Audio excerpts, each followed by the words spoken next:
Magandang umaga po, muli ang inyong lingkod, si Chef Roy. Kumusta po kayo lahat? Shout out po sa lahat ng makakapanood ng video kong ito. Pagpapalain po kayo ng Diyos. Yung pong December na po ngayon, uso na po yung Christmas party, reunion, family reunion, o ano man reunion yun, class reunion ba, o yung po uso reunion ngayon. Pero kahit na po hindi December, talagang may reunion. Pero mas marami pong reunion sa December po. May narinig po ako sa mga reunion po na mga kabataan. Sabi ng mga kabataan na ayoko itong umuti ng reunion namin kasi hindi man katuwaan eh. Dapat kasiyahan kasi magkita-kita yung mga magkakamag-anak. Narinig namin mga matanda, puro sermon eh. Yun po ang sabi ng mga kabataan. Sabi daw ng mga matanda, uy, bakit hindi kayo nagpapatuloy ng pag-aaral ninyo?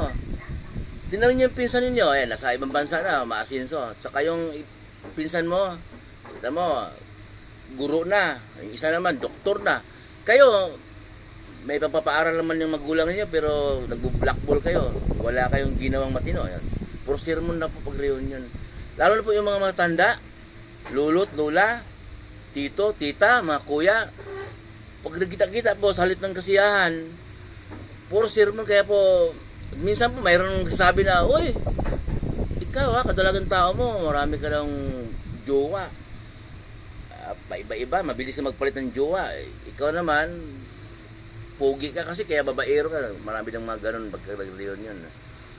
Yung iba naman po uy, ang laki ng tiyan mo, mataba ka ngayon. Na-open po kasi, na-open. Pero ang inyong lingkod po, hindi po kahit nasabihin sa akin na malaki tiyan, mataba. Kung totoo naman bakit ma-open? Pero karamihan po doon na-open sa mga ganun salita. Nandun po sa mga reunion pag nagkita-kita. Minsan lang magkita-kita, nagkakasamaan pa ng loob yung iba. Kaya dapat po pala, ano man maganda sa reunion, yung kung mag-iinuman kayo, magkakainan, magsasayawan, saya, puro saya po yung magkukumustahan din. Yung pala po dapat. Kung kumusta ka na, kung ano man problema, mag-advise po na hindi nakaka-open, yung tulungan. Ganyan, kaya mo yan. Hindi po pala magsalita ng nakaka-open yung tansyahin po natin kasi reunion po yan. Minsan, galing sa ibang bansa yung mga mag-aalak natin, galing sa Bisaya, malayang pinanggalingan.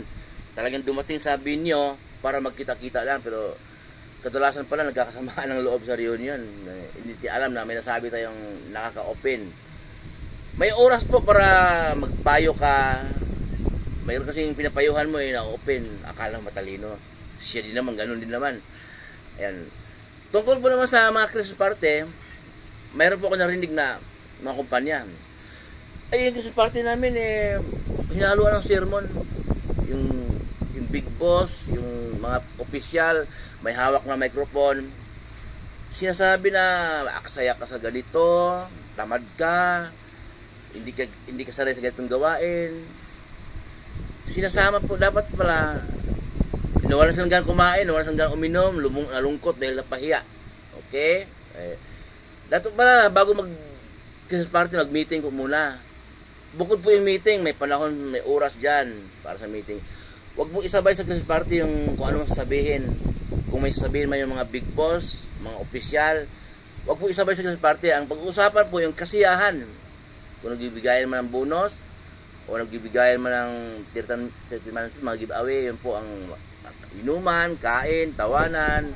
Kung mayroon mang sa work mo na may sama ka ba ng loob, itampo ka, huwag banggitin sa Christmas party.